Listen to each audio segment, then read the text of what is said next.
Hi everyone. कैसे हैं आप सब लोग। आज हम एक मेकअप ट्यूटोरियल सीखेंगे और इस ट्यूटोरियल के अंदर मैं आपको ये बताऊंगी आपको अपने फ्लॉज कैसे छुपाने हैं। सबसे पहले आप क्लीन कैनवास रखेंगे अपने फेस का, यानी कि कोई भी डर्ट वगैरह होगी वो फेस वॉश से आप हटा देंगे। और उसके बाद जैसे मैंने कंसीलर अप्लाई किया है, जहाँ पे भी आपका पिगमेंटेशन है या डिसकलरेशन है, टैनिंग है, वहाँ पे आप अपने स्किन टोन का कंसीलर लेंगे। और ये जो ब्रश दिखाया है ना, ये एंगुलर ब्रश और बहुत अच्छे से स्किन में इन्फ्यूज़ कर देता है, कंसीलर को सेट कर देता है। देखो मेकअप जो है ना, मेकअप एक ब्लेंडिंग का गेम है, मेकअप एक आर्ट है, तो इसको ना रटना नहीं होता है। तो जब भी आपको फ्लॉस दिखाई देते हैं, जब भी आपको डार्क सर्कल्स दिखाई दे रहे हैं, तो आपने कंसीलर यूज़ करना है और सेम आपके स्किन टोन का कंसीलर आपको यूज़ करना है। जितने डार्क सर्कल आप उतने डार्क कंसीलर का यूज़ कर सकते हो। और जहाँ पे भी ब्रश से अप्लाई करने के बाद आपको अगर नीड लगती है ना, तो आप ब्लेंडर का यूज़ कर सकते हो। अब देखो ये मैं 2 फाउंडेशन मिक्स करी हूँ, एक थोड़ी-सी वाइट की। ये जो मैंने फाउंडेशन ली थी वो मेरे स्किन टोन से थोड़ी-सी डार्क थी, तो इसलिए मैंने उसको थोड़ा-सा लाइट किया। ये वाइट फाउंडेशन मिला के, और ये जो बफिंग ब्रश है इसकी हेल्प से मैंने अंदर स्टैम्प कर दिया। स्टैम्पिंग ब्रश भी बोलते हैं, स्टिपलिंग ब्रश भी आता है, एक लंबे-लंबे ब्रिसल्स होते हैं उसके, वो भी इसी तरीके से दिखता है। बट हम स्टैम्प के मोड में, यानी कि जो प्रोडक्ट है उसको स्किन में अच्छे से अंदर तक पहुँचा देंगे। तो इस तरीके से आप कंसीलर अप्लाई करेंगे, इसी तरीके से आप फाउंडेशन को अच्छे से अप्लाई करेंगे और फाउंडेशन ऑल ओवर आपके फेस पे लगना चाहिए। कंसीलर नीचे से नहीं हटना चाहिए। आपको स्ट्रोक्स इस तरीके से रखने हैं, सॉफ्टली जेंटली आप अच्छे से अप्लाई करेंगे।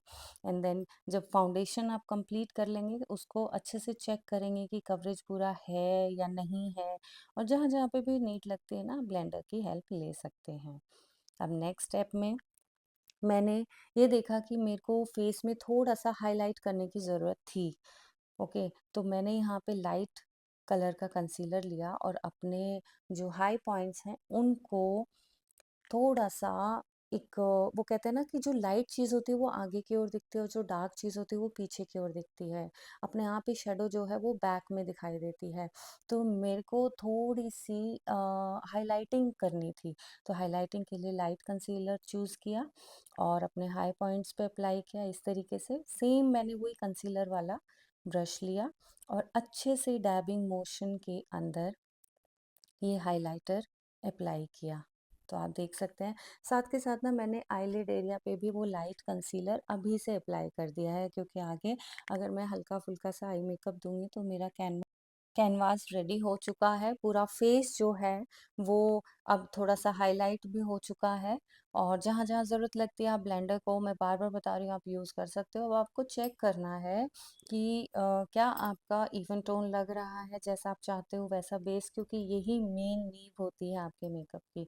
और फिर उसके बाद मैंने कॉम्पैक्ट लिया, कॉम्पैक्ट लेके अच्छे से अपने बेस को सेट किया। और सेट करने के लिए भी आपको डैबिंग मोशन ही रखना है, लाइक डैब कर करके प्रोडक्ट को जो है स्किन के अंदर पहुंचाना है। तो आपने रगड़ना नहीं है, ऐसे स्क्रैचेस नहीं लाने हैं। आपको जो प्रोडक्ट आप प्लेस कर रहे हो ना, देखो पहली लेयर थी मेरी कंसीलर की, उसके बाद थी फाउंडेशन की, उसके बाद दोबारा मैंने हाइलाइटिंग के लिए कंसीलर यूज़ किया, उसके बाद अब उस सारी लेयर्स को जो है मैंने पाउडर से कवर कर दिया।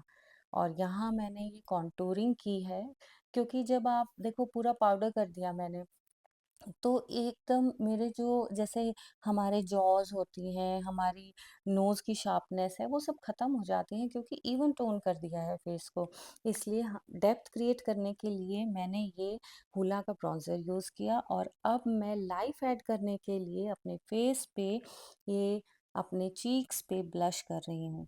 तो वो आपकी मर्ज़ी है, आप कोई कोई कलर ले रहे हैं, आपको कैसा सेलेक्ट करना है। ये वाला जो लुक है ना, ये ऑफिस गोइंग में भी यूज़ हो सकता है, कॉर्पोरेट्स भी यूज़ कर सकते हैं, और डेली रूटीन में भी आप फॉलो कर सकते हैं। अब देखो आईब्रोज़ को ग्रूम करे बिना ना कोई मेकअप कंप्लीट होता ही नहीं। आईब्रोज़ बहुत बहुत ज़्यादा इंपॉर्टेंट होती है हमारे मेकअप में।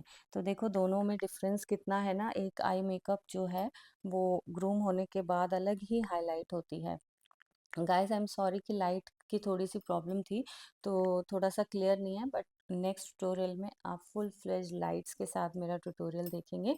और अगर आपको मेरा कंटेंट पसंद आता है ना, तो please like and subscribe my channel. और ऐसे ही बहुत सारी नॉलेज आप गेन करने वाले हैं, स्किन में, हेयर में, मेकअप में, अलग अलग चीज़ें आप सीखेंगे, आप होम रेमेडीज़ भी सीखेंगे। तो मैं रेगुलरली पोस्ट करती हूँ, अगर और आप लोग अगर सपोर्ट करेंगे और ज़रूरतमंद के साथ शेयर करेंगे, तो काफ़ी हेल्प हो जाएगी एक दूसरे की, और हम एक साथ ग्रो कर पाएँगे। नाउ मस्कारा ऐड किया, आई शैडोज़ ऐड की, काजल आपको अगर लगता है तो आप ऐड कीजिए, अदरवाइज़ आपको देखो कोई चीज़ ना रटनी नहीं होती है। मैं अपने कोर्सेज़ के अंदर ना ऑनलाइन ऑफ़लाइन कोर्सेज़ में कराती हूँ, तो उसके अंदर ना मैं कोई भी रट्टाफिकेशन टाइप वाला कुछ नहीं रखती हूँ, मैं अच्छे से लॉजिकली समझाती हूँ।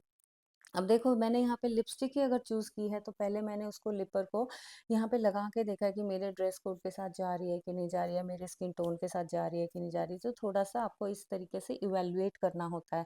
आपको चीज़ों के स्टेप और टेक्नीक सीखनी होती हैं, फिर आपको खुद लॉजिकली ये देखना होता है आप पे क्या अच्छा लगता है, क्या नहीं। ऐसा नहीं होता किसी एक ने कह दिया और आपने वही बस स्टेप्स रट लिए और वही कर दिया। पता है मेकअप कितना डरावना हो जाता है, तो इस तरीके से नहीं होता है। आपको खुद समझना होता है चीज़ों को, कैसे फीचर्स हैं, कैसे उनको हाइलाइट करना है। अब मुझे यहाँ पे आईज़ थोड़ी बंद-बंद लग रही थी, तो देखो मैंने व्हाइट काजल ऐड किया और बार-बार मैंने देखा कि किस चीज़ की कमी लग रही है, और फिर फाइनल लुक ऐसा निकल के आया। आपको कैसा लगा ये लुक? और ऐसे ही और ट्यूटोरियल्स के लिए जल्दी से सब्सक्राइब कर लीजिए मेरे चैनल को। और अभी मेरे को एक कमी और लग रही है यहाँ पे, फिक्सर ऐड करने के बाद मैंने लैशेस ऐड की थी, तो लैशेस ऐड करने से भी ना मेकअप में एक वजन आ जाता है और आपके फीचर्स ना हाईलाइट हो जाते हैं। अब इतना करने के बाद ना मुझे सेटिस्फेक्शन नहीं मिली, तो मैंने देखो ये दोनों आईज में कितना डिफरेंस है। तो लुक ही पूरा चेंज हो जाता है लैशेस से, तो है ना, देखो दोनों आईज में कैसे। तो इसलिए आपको ना देखना है, ऑब्ज़र्व करना है, जो आप पे अच्छा लगे आपको वैसे करना है। आपको टेक्निक्स, मेथड्स, प्रोडक्ट नॉलेज ये सब आना चाहिए। तो गाइज़ कैसा लगा मेरा ये लुक? आप डेली वियर में, शॉपिंग के लिए, ऑफ़िस गोइंग ये लुक क्रिएट कर सकते हो। बहुत ही सिंपल है, ईज़ी टेक्निक है। Thank you, bye bye, take